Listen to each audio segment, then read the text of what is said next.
जय हिंद दोस्तों, स्वागत है आप सभी का इस सीरीज में जिसमें हम जो महाभारत के कैरेक्टर्स है, इन शॉर्ट महाभारत ही नहीं जो माइथोलॉजी के कैरेक्टर्स है उन सभी को डिस्कस कर रहे हैं कि हम उनके लाइफ से क्या सीख सकते हैं। मतलब हमें क्या करना चाहिए, क्या नहीं करना चाहिए हमारी लाइफ में, जिससे कि हमारी लाइफ सक्सेसफुल हो सके। तो ये हम डिस्कशन कर रहे हैं और मैं उम्मीद करता हूं कि आपको वीडियोस जो है वो पसंद जरूर आ रहे होंगे, और अगर आ रहे हैं तो आप शेयर जरूर कीजिए। उसी के साथ साथ चैनल को सब्सक्राइब कीजिए, लाइक कीजिए, कमेंट कीजिए कि आपको कौन कौन से कैरेक्टर्स ऐसे हैं जिनसे सीखना है, जिनके बारे में जानना है। तो मेरे साथ अगेन प्रतीक जो है वो मौजूद है। तो आज हम कौन से कैरेक्टर के बारे में डिस्कशन करने वाले हैं? आज हम भीष्मदेव के बारे में बात करेंगे। वाह, भीष्म महाभारत के एक बहुत ही जाने माने कैरेक्टर है और जिनका वर्चस्व, जिनकी ताकत शायद बताने की भी जरूरत नहीं है, लोगों को सब वाकिफ होंगे उनके बारे में। तो आज हम भीष्म पितामह जो है उनके बारे में डिस्कशन करेंगे। तो सबसे पहली चीज जो हम शुरुआत करेंगे कि भीष्म पितामह की जिंदगी से सीख कर क्या करना चाहिए, क्या नहीं करना चाहिए। तो सबसे पहले हम उन पर चर्चा करेंगे कि क्या हमें क्या करना चाहिए। देखो, सबसे पहले तो भीष्म पितामह की जो एकदम प्रॉमिसिंग चीज जो सबसे सामने आती है ना, एकदम से पहले ही मतलब झलक उठती है, वो है उनकी डिटर्मिनेशन, है ना। वो किसी भी चीज में डिटर्मिनेशन के साथ में लगे रहते थे। जैसे श्री कृष्ण भगवान ने कहा है भगवत गीता में, धृत्या यदा धारयते मन प्राणेन्द्रिय क्रिया, है ना। मतलब जैसे हम धृति मतलब डिटर्मिनेशन, धृत्या यया धारयते, हम क्या करें, डिटर्मिनेशन से धारण करें किस चीज को, मन से श्वासों को, और श्वासों से इंद्रियों को, इनको पकड़ के रखे, इनको पकड़ के एक जगह पे डायरेक्ट करें। और फिर इस डिटर्मिनेशन से जब हम चलते हैं तो हम योगेन अभिचारिण्य, फिर हम इस योग से इसमें स्टेडफास्ट रहे। ऐसा नहीं कि हम इसमें बार बार पलटे, फिर अभी रखे फिर नहीं रखे, ऐसा नहीं। तो हमें एक चीज जो भीष्मदेव से सबसे इंपॉर्टेंटली सीखने मिलती है कि ही वाज सो डिटरमाइंड, इतने डिटरमाइंड थे कि उन्होंने अपने पूरे इंद्रियों को अपने एक प्रतिज्ञा पूर्ण करने के लिए अपने एक गोल के प्रति लगा दिया था, और चाहे कितनी भी समस्याएं, वो डिटर्मिनेशन से भटके नहीं थे।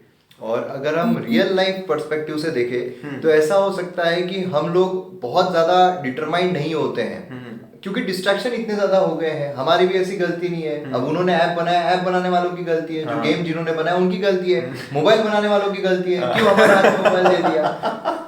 तो फिर मतलब बेसिकली क्या है, जो डिस्ट्रैक्शन है वो बहुत ज्यादा फैल रहा है। तो जब हम डिस्ट्रैक्शन के शिकार हो रहे हैं तो उससे निकलने के लिए डिटर्मिनेशन होना ये बहुत जरूरी है, क्योंकि अगर डिटर्मिनेशन नहीं होगा तो हम वो डिस्ट्रैक्शन से निकल ही नहीं पाएंगे। और जैसा कि आपने कहा कि डिटर्मिनेशन से अगर हमें निकलना है तो हमारी इंद्रियों पर हमें काबू रहना जरूरी है, क्योंकि अब वो मोबाइल वाला नहीं आएगा कि भाई तुम मोबाइल यूज मत करो, तुम्हारा डिस्ट्रैक्शन हो रहा है, तुम अपने गोल से दूर जा रहे हो। या गेम बनाने वाला नहीं आएगा कि भाई गेम मत खेलो, तुम अपने डिस्ट्रैक्शन से दूर जा रहे हो। तो बेसिकली हमें अपनी इंद्रियों पर काबू रखना पड़ेगा, तभी जाकर हम इन डिस्ट्रैक्शन से दूर जा सकते हैं। इंक्लूडिंग जो पोर्नोग्राफी है, आजकल बहुत बड़ा डिस्ट्रैक्शन बन चुकी है।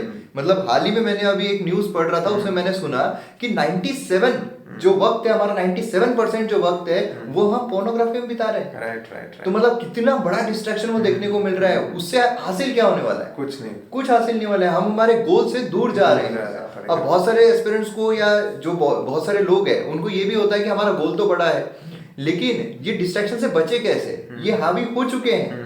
इंद्रियों पर अब कब्जा नहीं है हमारा, जो इंद्रिय मन बुद्धि है उस पर अब कब्जा नहीं है। तो किस तरीके से करें? तो इसके लिए शुरुआत हम कर सकते हैं कि जो हमारे लिए अनइम्पोर्टेंट एप्स है उसको हम सीधा एलिमिनेट कर दें। तो ये हम कर सकते हैं कि मोबाइल में वो चीज रखी ना जिससे हमें डिस्ट्रैक्शन हो। जो यूजफुल ऐप है वही हम रखें। तो ये डिटर्मिनेशन की ही एक जो इंटेंसिफाइड वर्जन था वो भीष्मदेव के पास में था। That is why we call it Bhishma प्रतिज्ञा।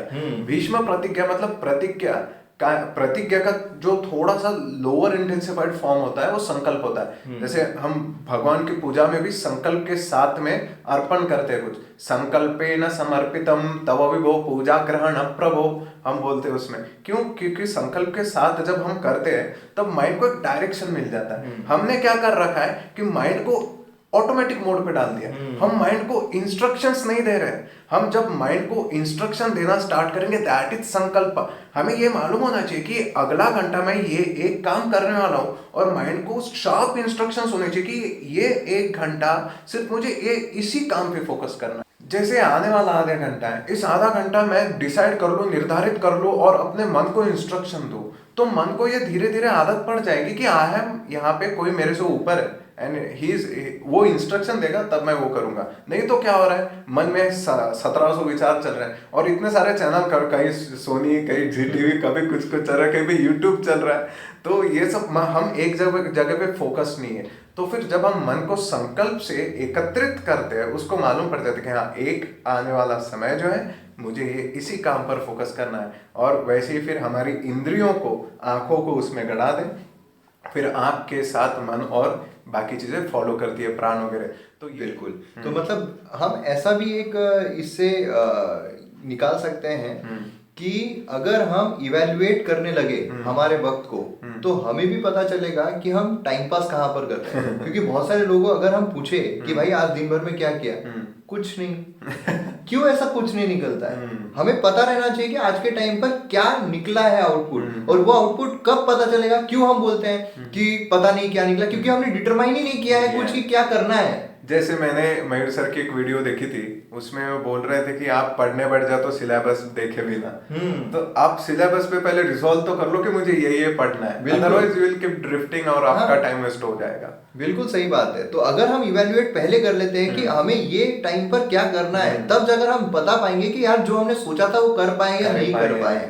और इंद्रियां जो है उसको कंट्रोल में लाने का एक ही उपाय मुझे लगता है कि हम इंद्रियों के अगेंस्ट में जाकर, जो इंद्रियां अभी बोल रही है क्योंकि उनको इंद्रियों को आदत लग चुकी है उस चीज की, तो आदत छुड़ाने, वो आदत छुड़ाने के लिए हमें दूसरी आदत लगानी पड़ी। दूसरी आदत लगानी हम ऐसे कोई आदत ना लगाते हुए इंद्रियों की आदत नहीं छोड़ सकते। तो दूसरी आदत हम लगाएंगे, बैठे रहेंगे वहां पर, अपने आप इंद्रियों को वो आदत लग जाएगी। Right point. अभी इसी से हमारा दूसरा पॉइंट भी है, जो भीष्म पितामह के चरित्र से हमने पहला सीखा कि डिटर्मिनेशन में ही हमने रिजॉल्व और जो संकल्प की शक्ति थी, प्रतिज्ञा की शक्ति थी, उसको भी इंक्लूड कर दिया। तो दूसरी बात हम सीख सकते हैं भीष्मदेव से, जो भीष्म स्तुति में वो कह रहे हैं कि मैं अपने बुद्धि को इति मति कल्पिताम वितृष्णा। इसमें कैसे इति मति कल्पित, मति तो दे रहे हैं, मति मतलब हमारे इंटेलेक्ट, हमारे थॉट्स, हमारी फीलिंग्स, हमारी विलिंगनेस, सब कुछ हम उसमें डाल रहे हैं, उसमें मति बोल रहे हैं। और इसको कैसे दे रहे हैं हम लोग? वितृष्णा, इच्छाओं से मुक्त होके। अगर मैं इच्छा लेके बैठूंगा, कोई मेरे मन में कोई तीव्र इच्छा बैठी है, तो मैं यहाँ इस कार्य पर फोकस नहीं कर पाऊंगा। तो जो है वो हमने संकल्प में इच्छाओं को छोड़ दिया। हम संकल्प कैसे लेते हैं? ऐसे पानी लेकर ऐसे छोड़ देते हैं। तो वैसे ही लेके छोड़ देना, उसको पकड़ के नहीं बैठना। उसके बाद में हमको उस चीज में एब्सॉर्ब रहना है। ये देखो सक्सेस की एक स्टेप आगे बता रहे हैं भीष्म। इतिमति कल्पिता वितृष्णा। श्री कृष्ण के अभी भीष्म देव का जो दृष्टि है वो पूरी तरह से श्री कृष्ण पे फोकस्ड है, और उसमें उसके लिए वो भीष्म स्तुति में इमम शब्द का यूज कर रहे हैं, मतलब प्रेजेंट में, कल नहीं है, परसों नहीं है, वो कल परसों में नहीं जीना, हमको इमम, यस, अभी प्रेजेंट में आना है। तो प्रेजेंट में बार बार मन को वो हमको आदत दिलानी पड़ेगी, जो मन को उल्टी आदत लग चुकी है, कभी यहाँ भागना, कभी वहां भागना, कभी प्रेजेंट में, कभी यहाँ। बिल्कुल, हमारा मन जो है वो या तो पास्ट में रहता है या फ्यूचर में रहता है, प्रेजेंट में कभी नहीं रहता। यस, प्रेजेंट में नहीं रह पाता। तो प्रेजेंट में जैसे भीष्म पितामह वो सीख दे रहे कि प्रेजेंट में, और रिधि रिधि धिष्ठितम आत्मकल्पितानाम, हर किसी में वो भगवान, हर किसी के हृदय में भगवान श्री कृष्ण को देख रहे हैं। मीन्स देखो उनमें कितनी हम्बलनेस है कि वो इतने अकम्प्लिश्ड वॉरियर है, इतने अकम्प्लिश्ड व्यक्ति है, फिर भी उनमें इतना सा भी घमंड नहीं है। ही इज सेइंग कि कृष्ण आप सबके हृदय में हो, मैं तो एक शरीर धारण कर रहा हूँ बस। और जैसे वे अपने गोल को, मतलब भगवान श्री कृष्ण को सबके हृदय में देख रहे हैं। अगर हमारे भी सामने कई डिस्ट्रैक्शंस है, एक तो डिस्ट्रैक्शंस मन से आता है, वो तो हमने इन्वेस्ट कर दिया।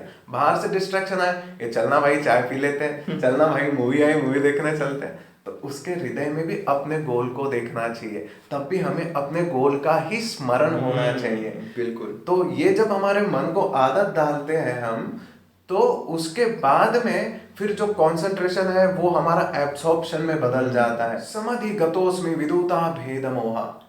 भीष्म पितामह लास्ट लाइन भीष्म सूत्र में कह रहे हैं, समाधि गतोस्मि विदुता भेद मोहा। मैं समाधि मतलब एब्सॉर्ब होना, समाधि गतोस्मि, अभी मैं एब्सॉर्ब हो चुका हूं, समाधि गतोस्मि विदुता, कैसे फ्री होके, मुक्त होके, ये बहुत इंपॉर्टेंट है। भेद मोहा, दोनों के बीच का जो अंतर है, मीन्स भीष्म के गोल श्री कृष्ण और भीष्म में कोई अंतर नहीं मालूम पड़ रहा। क्या बात है। ऐसे ही हम हमारे गोल के प्रति एब्जॉर्ब समाधिगतोस्मि होने चाहिए, पूरी तरीके से एब्जॉर्ब होने चाहिए, इतना एब्जॉर्ब हो जाए कि हम में और उसमें कोई भेद ही ना बचे। डिटर्मिनेशन से हम कंसंट्रेशन की तरफ, और कंसंट्रेशन ऐसा हो कि उसके अलावा मुझे और कुछ दिखाई ही ना दे, तो मतलब हर जगह पर सिर्फ हमारा गोल ही दिखाई दे, जिससे कि हम गोल से ना भटके। अगर हम गेम भी खेल रहे हैं तो उसमें भी हमें जब दिखने लग जाएगा हमारा गोल, तो हम उन्हीं चीजों की तरफ जाएंगे जो हमारे हमारे गोल की तरफ लेकर जा रहे हैं, उसकी तरफ नहीं जाएंगे जो हमारे गोल से दूर लेकर जा रहा है। सही बात है। फिर वो रिलेशनशिप में भी काम आता है। अगर किसी का गर्लफ्रेंड है या बॉयफ्रेंड है तो उसमें भी समस्या क्या आती है कि तू मुझे वक्त नहीं दे रहा है, या फिर तूने मेरे को मैसेज नहीं किया, ये नहीं हुआ, वो नहीं हुआ, बताया नहीं कहाँ पर है। तो ये सारी चीजें जो है सेकेंडरी हो जाती है। राइट। जो गोल की तरफ लेकर जा रहा है वो एक्चुअल रिलेशनशिप, वो सही है। और कौन सी ऐसी चीज है जो भीष्म जो है उनसे हम सीख सकते हैं कि हमने वो करना चाहिए अपनी लाइफ में? जो कल हम डिस्कस कर रहे थे, तुम बोल रहे थे कि मास्टरी उन्होंने पहले की और मास्टरी करने के बाद उनको फिर कॉन्फिडेंस आया। जैसे भीष्म देव के गुरु कौन थे? परशुराम। बिल्कुल। तो वो इतने, ये एक चीज हम और सीख सकते, जो हमने यहाँ पे एब्जॉर्प्शन की बात की, तो उनसे पूछा गया था कि आपने परशुराम जी से इतना अच्छा ज्ञान लिया कि आप उनके ही इक्वल हो गए, उनके इक्वल इनका ज्ञान था, उनके इक्वल इनका नॉलेज था, तो ये कैसे किया?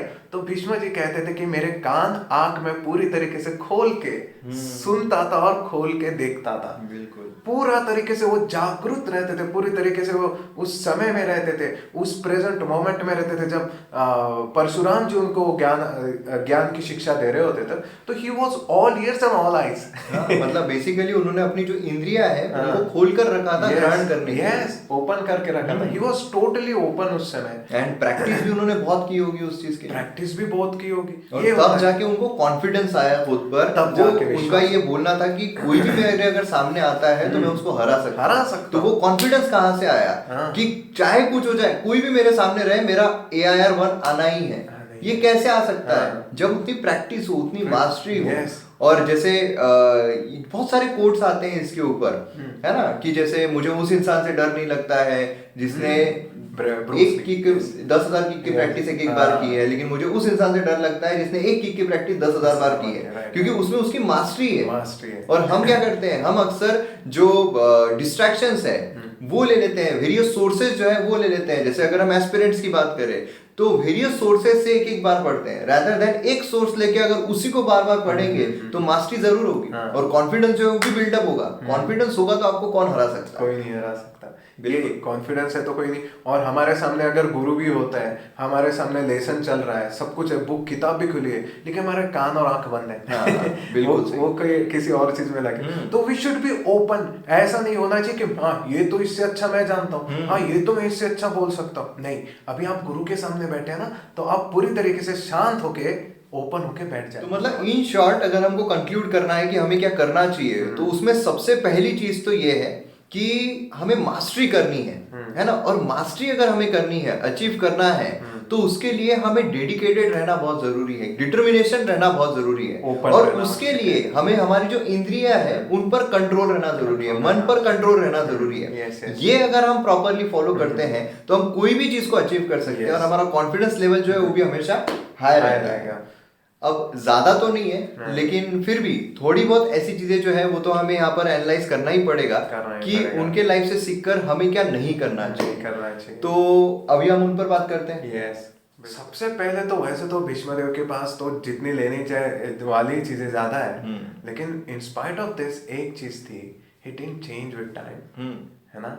अपना जो ओथ था, उस ओथ को उन्होंने अपने आप, ओथ के कारण अपने आप को इतना रिजिड बना दिया कि उसके सामने विश्व का कल्याण भी उनको नहीं दिखा। अगर वो युद्ध नहीं होता, अगर वो, क्योंकि दुर्योधन तो भीष्म के दम पर, कर्ण के दम पर ही उछल रहे थे, दूसरों के बल पे। और तो हमने उस दिन देखा कि कर्ण के बोस्टफुलनेस के कारण जैसे युद्ध को मिला था, वैसे ही भीष्म के जो प्रतिज्ञाबद्ध थे कि मैं हस्तिनापुर के सिंहासन के प्रति एक निष्ठ रहूंगा, उस चीज का भी फायदा दुर्योधन कहीं ना कहीं ले रहा था। तो अगर हम कभी संकल्प लेके बैठ भी जाएं कि ये अगला 1 घंटा मैं इस चैप्टर को पूरा पढ़ूंगा, बाहर बॉम्ब लेके कोई टेररिस्ट आ गए, नहीं मैं तो पढ़ते रहूंगा भाई मर जाएगा तो वोट है ना। बराबर है। और इससे ये भी कनेक्ट कर सकते हैं कि अगर हमने कोई संकल्प ले लिया कि ये जो चीज है ये मैं आज के दिन पूरा खत्म करूंगा, लेकिन आपको कोई आकर बताए जिसको अच्छा खासा नॉलेज है, वो अगर आपको बताए कि ये इंपॉर्टेंट नहीं है, ये एग्जाम में आने ही वाला नहीं है, अगर वो आप बार बार पढ़ते रहो तो वो कोई मतलब नहीं बनेगा। आपको आपका जो प्रतिज्ञा है, आपका जो संकल्प है, उसको अपग्रेड करते रहना पड़ेगा। जैसे केस स्टडी, अगर हम कोडैक की केस स्टडी लेते हैं, जो कैमरा पहले बनाते थे, तो उन्होंने कैमरे के साथ रोल जो है वो लेकर आए थे, रोल रहता था पहले। तो क्या हुआ कि बाकी जो कैमरे वाले हैं वो सब डिजिटल इस पे आ गए, डिजिटल फोटोग्राफ्स देखने को मिल रहे थे, लेकिन कोडैक जो है वो अपने संकल्प पे कि नहीं भाई यही चीज चलेगी, यही चीज चलेगी। तो फिर क्या हुआ, हर्ष क्या हुआ कि बाकी जो है वो तो अपने आप आगे बढ़ गए, लेकिन कोडैक जो है वो पूरी डूब गई। मतलब इन शॉर्ट हम ये बोल सकते हैं कि हमने हमारे लाइफ में फ्लेक्सिबल रहना चाहिए, राइट। जो आगे हमारे लिए पढ़ाव आ रहे हैं, जो भी प्रॉब्लम्स आ रही है, उसके लिए अगर हम फ्लेक्सिबल रहते हैं तो हम वो जो चीज है, हमारा गोल है, उसको स्मार्टली अचीव कर सकते हैं। या कभी कभी गोल पोस्ट ही चेंज हो जाती है ना, कभी कभी गोल वो किसी काम का ही नहीं रहता। जैसे अगर किसी ने 50 साल पहले सपना, या फिर अभी ले लो 10 साल पहले किसी ने सपना देखा होगा कि मैं वो फ्लिप वाला मोबाइल लूंगा, वो मेरा गोल है, वो फोन इररिलेवेंट हो गया। बिल्कुल। तो या फिर वो चाइना का जो बड़ी आवाज में बजता था पहले, वो अगर मैं फोन लूंगा और बड़े बड़े टेप रिकॉर्डर छोड़ के इसमें गाने बजाऊंगा तो इररिलेवेंट रहेगा। बिल्कुल, गोल पोस्ट जो है वो भी चेंज होता है, और उसके हिसाब से हमें भी फ्लेक्सिबल रहना पड़ता है। चलो ये तो हो गई प्रतिज्ञा की बात कि हमें लाइफ में फ्लेक्सिबल रहना चाहिए। और ऐसी कौन सी चीज है जो हमने लाइफ में नहीं करनी चाहिए? लाइफ में और एक चीज जो है, जो भीष्म पितामह से हम सीख सकते हैं कि जो नहीं करनी चाहिए, वो ये है कि अन्याय अगर होता रहे और आप सामर्थ्यवान हो तो आपने जरूर बोलना चाहिए। तो लेकिन if I am N IPS officer या फिर आईएएस ऑफिसर और सामने कुछ हो रहा है, आई नो कि मैं इससे निपट सकता हूँ, उस सिचुएशन में भी अगर मैं चुप रहता हूँ तो फिर मैं अकीर्ति का भागीदारी बनूंगा। जो मतलब जो बुरा कार्य कर रहा है उसी की लेवल पे आके मैं खड़ा हो जाऊंगा, और फिर जो बुरा कार्य करने वाले को मिलता है दंड, वही दंड का सामना, उसका थोड़ा सा दंड तो मुझे भी बांटना पड़ेगा। जैसे दुर्योधन की जंगा टूटी थी तो भीष्म पितामह को भी तो बांधों की असंख्य शैया पर लेटना पड़ा था। बिल्कुल। तो ये भी एक चीज है कि मतलब बेसिकली ऐसा है कि ये फ्यूचर ओरिएंटेड गोल हमें देखने को मिलता है कि जैसे कोई अगर आईएएस बनना चाहता है और वो बन जाता है, आईपीएस बनना चाहता है वो बन जाता है, उसके बाद कई सारे ऐसे डिस्ट्रैक्शन आते हैं। सबसे मेन उसमें जो आता है वो है करप्शन। सबसे मेन आता है पॉलिटिकल प्रेशर। उसके बाद हमें पता चलता है कि चीजें जो है वो गलत हो रही है, लेकिन फिर भी हम चुप बैठे रहते हैं। क्यों? क्योंकि हमारी जो प्रतिज्ञा है वो यहाँ पर चेंज हो जाती है करप्शन को लेकर, कि भाई करप्शन दिया हुआ है, कैसे हम यहाँ पर इसके अगेंस्ट में बोलेंगे। लेकिन यहाँ पर जब गलत हो रहा है, जब सोसाइटी का उद्धार नहीं हो रहा है, जब सोसाइटी नीचे जा रही है, उस समय पर हमें बोलना ही पड़ता है। फिर वहां पर कंडीशन किसी भी तरीके की हो तो हमें बोलना ही चाहिए। बिल्कुल। तो मतलब ऐसा भी है कि जैसे हमारे भी घर में या फिर कहीं और जैसे होता है कि अब्यूज जो है बहुत ज्यादा हो रहा है आजकल। अगर हम देखते हैं तो जो डोमेस्टिक वायलेंस है स्त्रियों पर, वो बहुत ज्यादा बढ़ गया है। तो उस समय पर क्या पुरुषों पर भी बढ़ गया है भाई। पुरुषों पर बोलिए, स्त्रियों पर बोलिए। अभी जैसे हम गांव में जाते हैं तो वहां पर बहुत ज्यादा डोमेस्टिक वायलेंस होता है कि आदमी जो है वो दारू पी के आ गया और फिर उसे मारना शुरू कर दिया। उस समय पर पूरा गाँव जो है, क्योंकि बाहर आकर वो मारते हैं और गाँव जो है वो देखता रहता है, कुछ बोलता नहीं है, उसको डर लगते रहता है कि अगर हम बोले तो यार हमारे भी झगड़े हो जाएंगे। तो ऐसी कंडीशन में भी बहुत जरूरी है कि बाहर निकलकर बोले, तब जाकर वो चीज रुकेगी। और अगर भीष्म पितामह उस समय बोल देते तो उनको है ना अपकीर्ति हुई ना कि तुम्हारे सामने इतना घिनौना कार्य तुम क्या कर रहे थे, वही है ना। तो ये चीज उनको मतलब इतना शुभ्र चरित्र जिनका हो जीवन भर, वो एक बार उन्होंने आवाज नहीं उठाई तो उनके ऊपर लांछन लग गया। मृत्यु तो, शरीर तो मृत्यु के साथ छूट जाता है, लेकिन जो लांछन है वो मृत्यु के बाद भी चलते रहता है। तो ये चीज है कि हमें याद रखना है कि लोग अच्छी चीजें तो भूल जाते हैं, लेकिन एक अगर हम गलती कर दे ना तो वो याद रहता है। जो अपने सामने अत्याचार होते देख मौन रहकर अपकीर्ति फैलाएंगे, इतिहास के कालखंड में हर कोई कायर कहलाएंगे। वाह वाह। तो ये भी चीज हमें देखने को मिलती है कि आपको इतिहास में हमेशा बुरी ही तरीके से देखा जाएगा, नो मैटर व्हाट। आप कितना भी कर लो, you will be always seen as a bad guy. तो अगर आपको बैड गाय नहीं बनना है तो हमें अन्याय के खिलाफ आवाज उठानी चाहिए। पहले तो सामर्थ्यवान बन जाओ भीष्म की तरह, पहले तो खूब ताकत लगा दो, शक्ति बढ़ा दो, पूरी एकाग्रता के साथ ज्ञान ले लो, और फिर जब ज्ञान और शक्ति में वृद्धि हो जाए तो न्याय के लिए लड़ो, अन्याय के खिलाफ खड़े हो जाओ और डट के सामना करो अन्याय का। क्योंकि हमने देखा है महाभारत में, प्रभु श्री कृष्ण और महाभारत की बात से हम ये सीखते हैं कि हमेशा जीत न्याय की ही होती है, अन्याय हमेशा हारता है।